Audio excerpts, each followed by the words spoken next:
Cedarhurst School. She greeted old friends, most of them in new, or at least clean, clothes, for starting the 4th grade.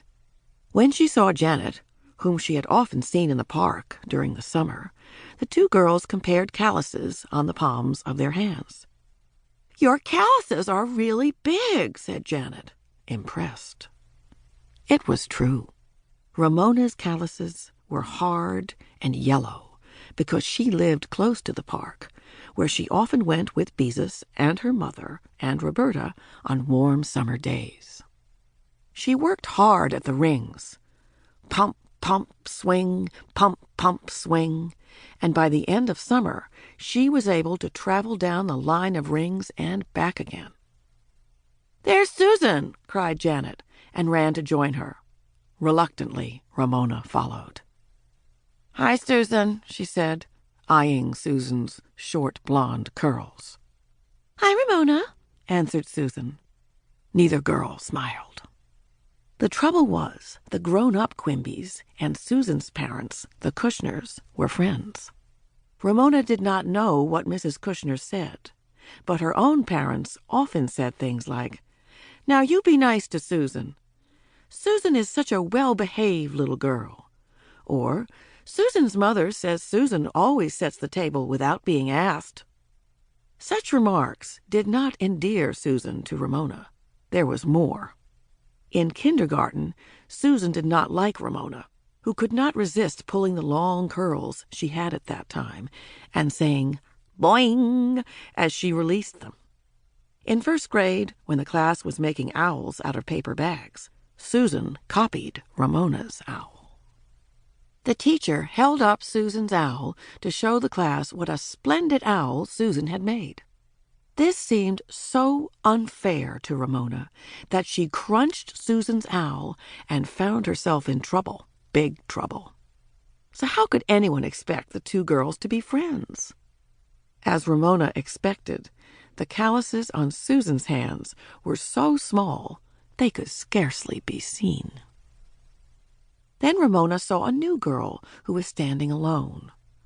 A new 4th grader, Ramona decided, and because she admired the girl's long, fair hair, she went over to her and asked, "What's your name?" "Daisy," answered the girl. "Daisy Kidd." When she smiled, Ramona saw that she was wearing bands on her teeth. "What's your name?" Daisy asked. As Ramona told her, the bell rang, ending their conversation. On her way to the 4th grade, Ramona passed her former classroom, where the teacher was standing outside the door welcoming her new class. When she saw Ramona, she waved and said, "How's bright-eyed, bushy-tailed Ramona?" People often called Ramona bright-eyed and bushy-tailed. When she was younger, she blinked her eyes, held up her hands like paws, and wiggled her bottom as if she were wagging a tail.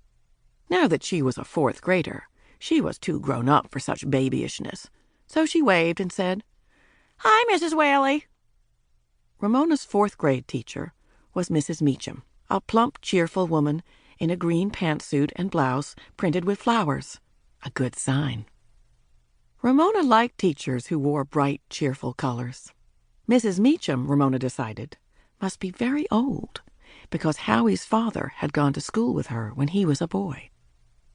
After inspecting her new teacher, Ramona looked at the chalkboard for spelling words.